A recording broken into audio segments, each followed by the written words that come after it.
Hello everyone, and welcome back to Reserved Investments on YouTube. We're shooting this video from my living room, and I want to apologize up front over both the angle and the quality of the video and sound because I had to make some adjustments given the fact that we're shooting this video in my literal living room, okay? The topic of today's video is collecting, speculating, and investing in vintage movie posters, specifically from the 1980s, 1990s, and the year 2000 or above, okay? So vintage and modern movie posters, we'll put it in that topic, okay? I wanted to do this video for some time because there's a lot of confusion from people both buying into this market and not understanding where the market's going, and I think I can give a very good unbiased view based on my opinions operating in this sector of the trade, okay? So without further ado, behind me are 3 vintage movie posters that are framed on my wall. The first over here is from the 1984 epic horror flick, which is one of my favorites, the original Hellraiser, okay? The second poster next to that is from the movie Dune, which was a science fiction epic, soon to have a reboot, in the 1980s that flopped due to its massive budget and all-star cast. It is worth watching. I'm sure most of you have seen it. If you haven't seen Dune, and you're one of the younger people that view my channel, please hunt it down and just watch it. It is worth seeing at least once, even if you don't like it, okay? The second movie poster that graces this room is from the last Starfighter, and I don't know if you can see it well, because it does have a glare, and the angle of the camera I had to use is very awkward in a way, so it is probably not perfectly viewable. That said, The Last Starfighter is an incredible epic from the early 1980s that really, they did nothing really with the property for any future generations, so it's ironically getting buried in the past, okay? These are all one sheets.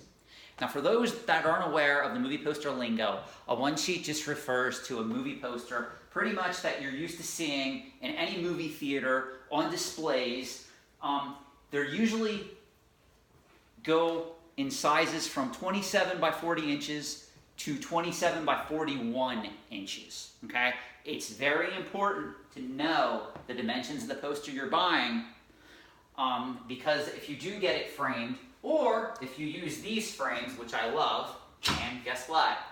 These come apart. These are front-loading movie poster frames that were created by Spotlight Displays. Spotlight Displays makes an awesome frame. They make a wide border and a thin border for all your favorite movie posters. There's one caveat though that I want to get to before I talk more about this. The problem with these frames is you hang it on the wall and you have to hang the poster in the frame yourself, which means pretty much you have to unroll it if it's stored in a rolled tube. Like if you order a movie poster from Heritage, any of the posters that are noted as rolled are going to come like this. They're going to come in a cardboard tube, and this is the poster, okay? The poster, you're going to have to unwrap. You're going to have to roll it out on a flat surface, and you're going to have to put it between 2 plastic overlays and then snap it in this frame. Now, the way that I'm saying that sounds very easy. I assure you it is not. You can expect the poster to sustain some damage, whether it be edge wear, whether it be an additional crease, when you do that. That's nothing against Spotlight Displays. That's just the nature of the beast if you're going to display your vintage movie posters. Another thing you also have to understand is while these have some UV, ultraviolet light protection, a lot of the movie posters that you're going to display over time, if you keep them framed like this, they're going to end up getting some light damage. There's going to be some UV light damage, especially, like right now I have the blinds closed to this room. But if I open up the blinds to this room and let all that natural light in, that's going to be baking on these movie posters, even though they are in frames that are technically ultraviolet light protected. It's still going to happen, okay? So that's a caveat out there. That's why a lot of people are buying mass quantities of these posters, and I don't necessarily agree with this, and they keep them in the tubes and they speculate on them solely. There's nothing wrong with that per se, but I just think if you're going to collect vintage movie posters, you're going to want to display some of them. I have 8 to 10 vintage movie posters displayed throughout this house at any given time. The wall behind me, which I will do a part 2 of this video and show you guys that, if this video gets more than 5 views, thanks to the wonderful YouTube algorithm.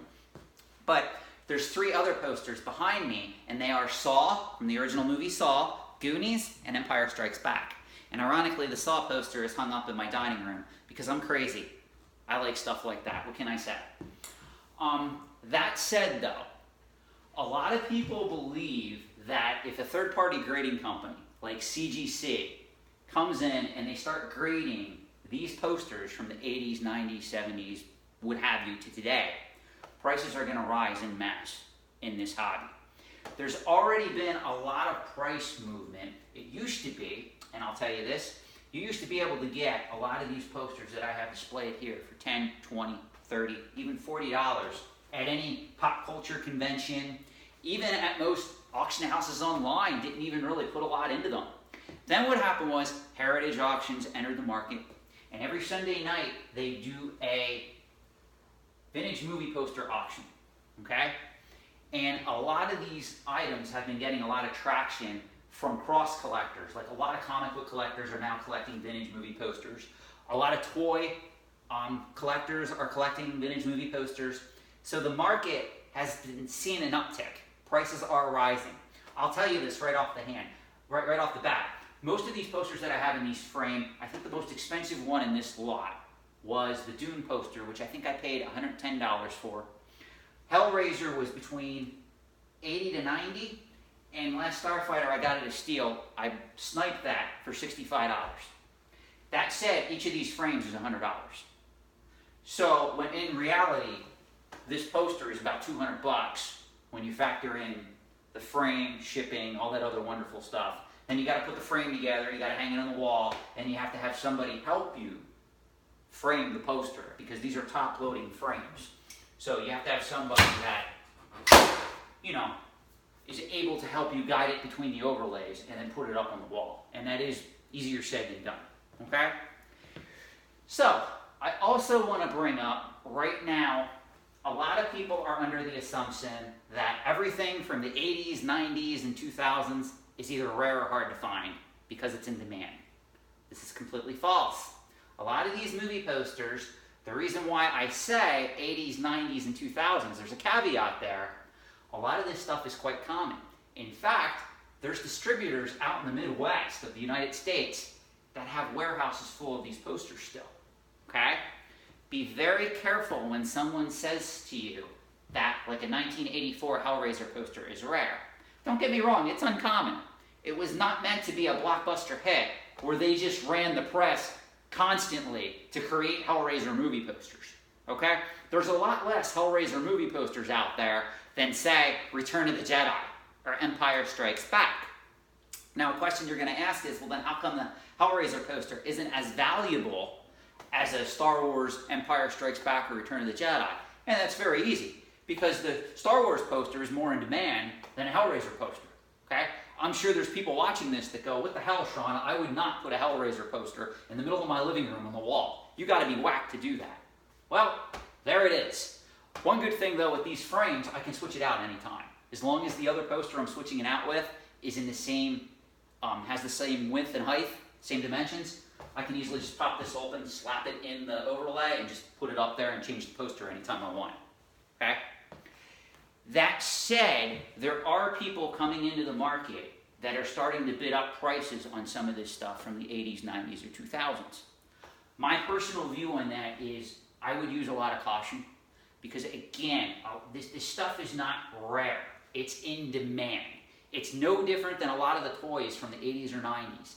You know, if you look at the vintage toy market, I have another video on this, Star Wars, Transformers, G.I. Joe, Masters of the Universe, not all that stuff is rare. It's just in demand. So what people are doing is, people are coming in and they're buying 10 of the exact same item.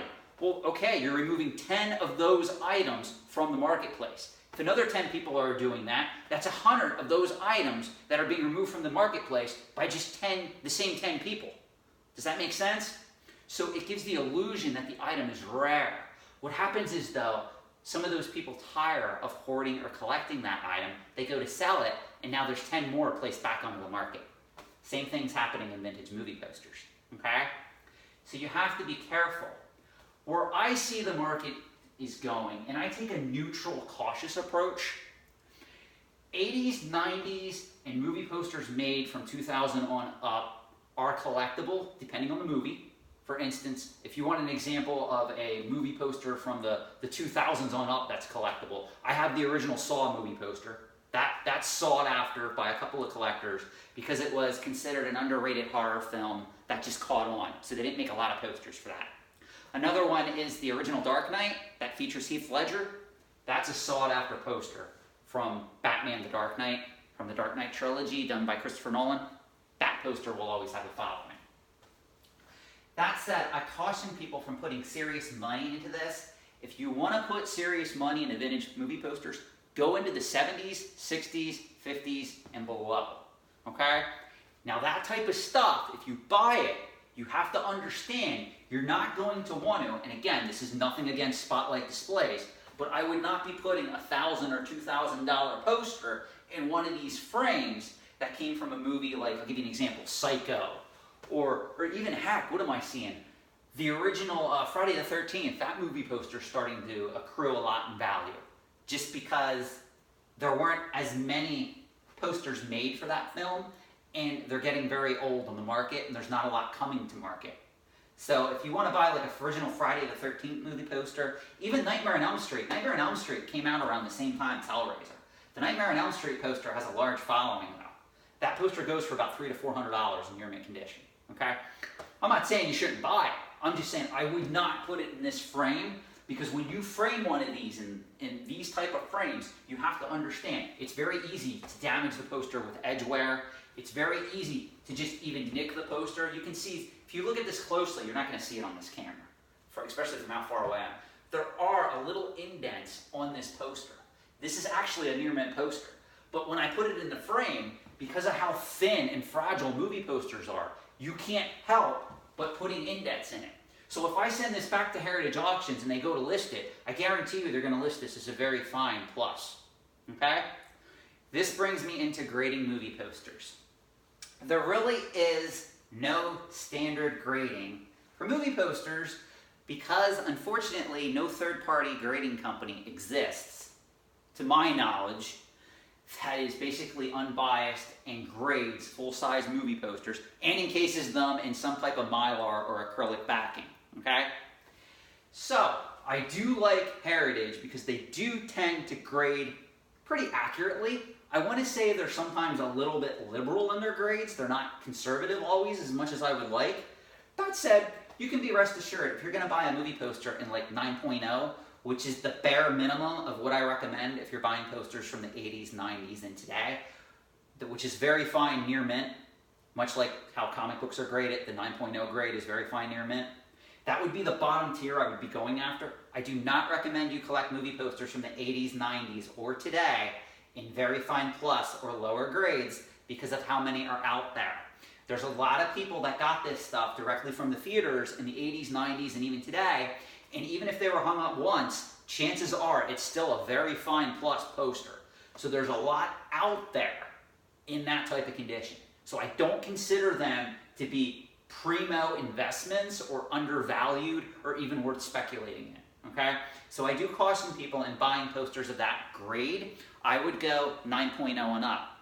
Another thing about movie posters, most auction houses, most places that you sell, it goes very fine near mint, 9.0. Then it jumps to 9.4, which is near mint, just standard near mint. Then you get to the mint grades.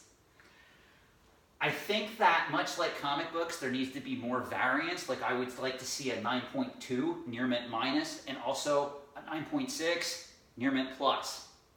Movie posters, much like comic books, are paper products. You can have that variance of the grade that is that pretty much precise because of how they're manufactured, okay? So I just wanted to do this video to expose you guys to the wonderful market of vintage movie posters and related paper collectibles. I want to do another video to expand on this and some of the points I made here. And I also want to show you guys, I do have lobby cards. For those that don't know, lobby cards were released for certain popular films. They still are today, but not as much. It was mainly something from really before the 1980s. And it was still done pretty much in the 1980s or 90s. What they are is they're basically a set of 8 cards that are basically made on the same type of paper as this. And they show various scenes for the movie that they're created from. But they're much smaller. They're like 8.5 by 11.5 inches. And I know I'm botching that. I know that's not the correct size. But just to give you an idea of what the size is, it's much smaller than what these are called. These are called one sheets. Okay? That's what your standard movie poster is called in movie collecting terms. That said, lobby cards are great because CGC does grade them. Unfortunately, I do have, and I say this, I know it sounds weird when I say unfortunately, I have one of the highest graded sets of lobby cards for the movie The Raiders of the Lost Ark. Mine are all in 9.8, 9.9, I think there's a couple of 10s in this set of 8. The problem is, collecting graded movie lobby cards never really caught on. So I think I paid $300 and some for that set. If I would sell it today, I'm lucky if I get $500, which I know a lot of people would go, well, that's a nice return. Problem is, it's been sitting in pretty much storage for about 10 years, I want to say, easily, because I think I acquired it around, I want to say 2012, so maybe 7 years it's been sitting in storage. But still, the amount of return that I would get from that is less than the enjoyment that I have from owning it. So I'm not going to sell it anytime soon. That said, let me know your thoughts. Like the video, leave a comment, feel free to subscribe. Again, I will be doing more videos like this. And again, I do apologize for the lighting. I also apologize for the weird camera angle in this. I just wanted to make sure that you guys could at least see all 3 of the posters and what it looks like in my living room. If you have any questions, comments, and this video gets more than 5 views, feel free to leave a comment and I will gladly try to answer your questions. Again, just use caution if you're going to speculate in this market. There is more out there than most people realize. And number 2, this is more of a neutral category where prices have already risen to the point where I think it's going to be low growth over the next few years, unless if a catalyst would come into the market, meaning if somebody started third-party grading them, if a lot of collectors got on board and started realizing, wow, I would rather collect movie posters than, say, comic books or toys. This is really cool. And they buy more than a few of them. Most people who collect vintage movie posters, honestly, they only buy a handful, and then that's it. They buy them for the movies that they like, and then they quit collecting, or they just stop purchasing them altogether, because a lot of the people that go after this stuff want to display them. So you only have so much wall space in a house. Okay? So that's all I have for today, guys. Thanks for watching. And again, if you have any comments, questions, what have you, feel free to leave it in the comments, and I will reply. Thanks.